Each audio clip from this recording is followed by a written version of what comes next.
মধ্যপ্রাচ্যের সংঘাত ক্রমেই ভয়াবহ রূপ নিচ্ছে। ইরান এবং ইসরায়েলের মধ্যে চলমান উত্তেজনায় জড়িয়ে পড়েছে যুক্তরাষ্ট্র। গত কয়েকদিনের টানা হামলা ও পাল্টা হামলায় বিভিন্ন দেশে মোট নিহতের সংখ্যা ১৩০০ ছাড়িয়েছে বলে আন্তর্জাতিক বিভিন্ন সূত্রে জানা গেছে। নিহতদের মধ্যে নারী ও শিশুদের সংখ্যাও উদ্বেগজনক।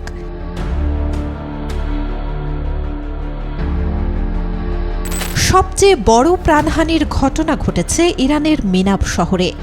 স্থানীয় সূত্রের তথ্য অনুযায়ী গত শনিবার একটি স্কুলে চালানো ক্ষেপণাস্ত্র হামলায় অন্তত ১,২৩০ জন নিহত হয়েছেন।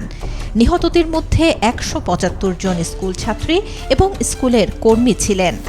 হামলার পর পুরো এলাকায় নেমে এসেছে গভীর শোকের ছায়া। আহতদের দ্রুত বিভিন্ন হাসপাতালে নেওয়া হয়েছে এবং অনেকেই এখনও চিকিৎসাধীন।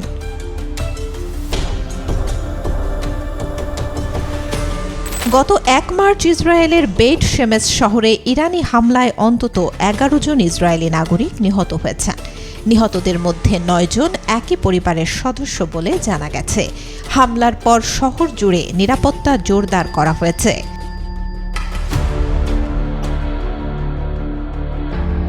চলমান সংঘাতে যুক্তরাষ্ট্রেরও ক্ষয়ক্ষতির খবর পাওয়া গেছে। এই পর্যন্ত যুদ্ধে যুক্তরাষ্ট্রের ৬ জন সেনা সদস্য নিহত হয়েছেন বলে নিশ্চিত করা হয়েছে।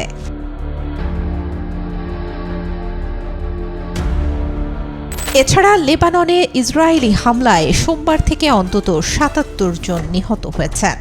বাহরাইনের সালমান ইন্ডাস্ট্রিয়াল সিটিতে ক্ষেপণাস্ত্র প্রতিহত করার সময় সৃষ্ট অগ্নিকাণ্ডে ১ জনের মৃত্যু হয়েছে।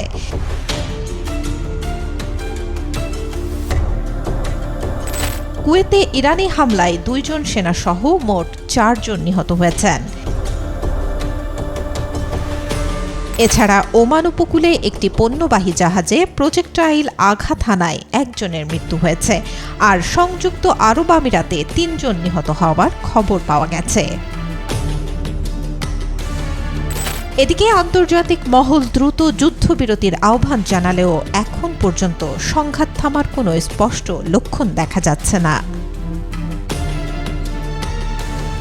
Desk report, B news 24।